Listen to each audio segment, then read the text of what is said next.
Vivons-nous dans une simulation informatique? Des physiciens de renom et des philosophes se sont réunis pour tenter de savoir si nous sommes réels ou virtuels, et de ce que signifient ces deux possibilités. Compte rendu. Clara Moscovite, 8 décembre 2016, 5 minutes. Et si vous, moi et toutes les personnes qui habitent l'univers étions en fait les personnages d'un grand jeu vidéo sans le savoir? L'idée que l'univers est une simulation rappelle bien sûr les films de la trilogie Matrix, mais c'est aussi une hypothèse scientifique sérieuse.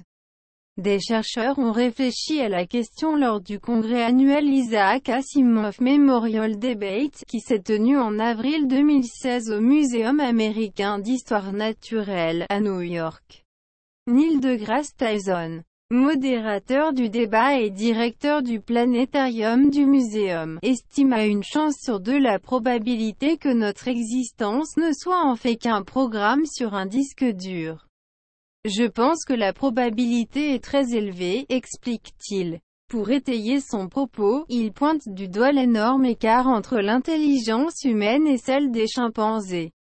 Bien que nous partagions plus de 98% de notre ADN, quelque part, il pourrait y avoir des êtres dont l'intelligence serait bien supérieure à la nôtre.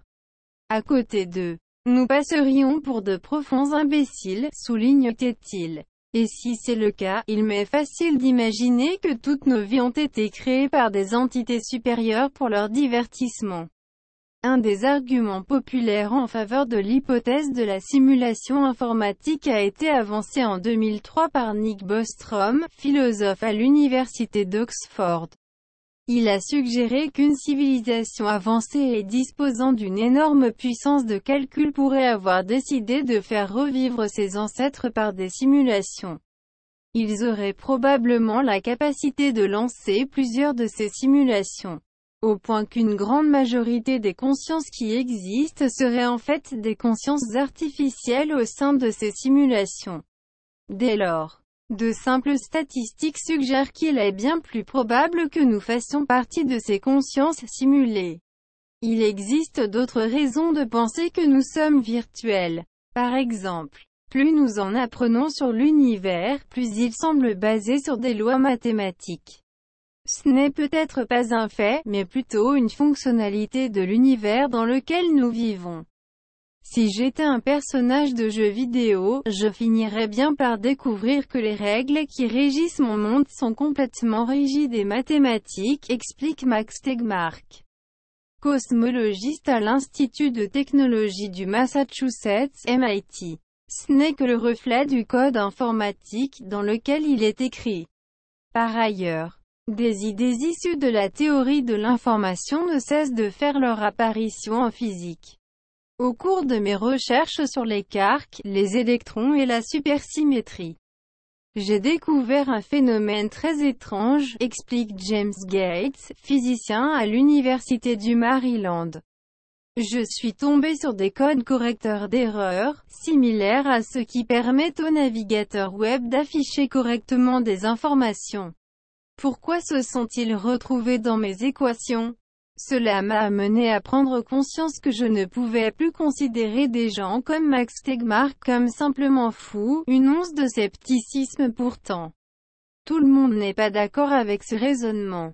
Si vous trouvez une solution d'ordre informatique à vos problèmes, c'est peut-être parce que c'est à la mode en ce moment. Remarque Neil deGrasse Tyson. Un peu comme si vous étiez un marteau, tous les problèmes prendraient l'apparence d'un clou. Selon Lisa Randall, physicienne à l'université Harvard, l'argument statistique qui suggère que, dans le futur, la plupart des consciences seront plutôt artificielles que biologiques n'est pas non plus un fait. Cet argument n'est basé sur aucune probabilité bien définie. Il prétend que quelqu'un aimerait nous simuler. J'ai un problème avec ça. Nous sommes principalement intéressés par nous-mêmes. Je ne vois pas pourquoi cette espèce plus avancée voudrait nous simuler.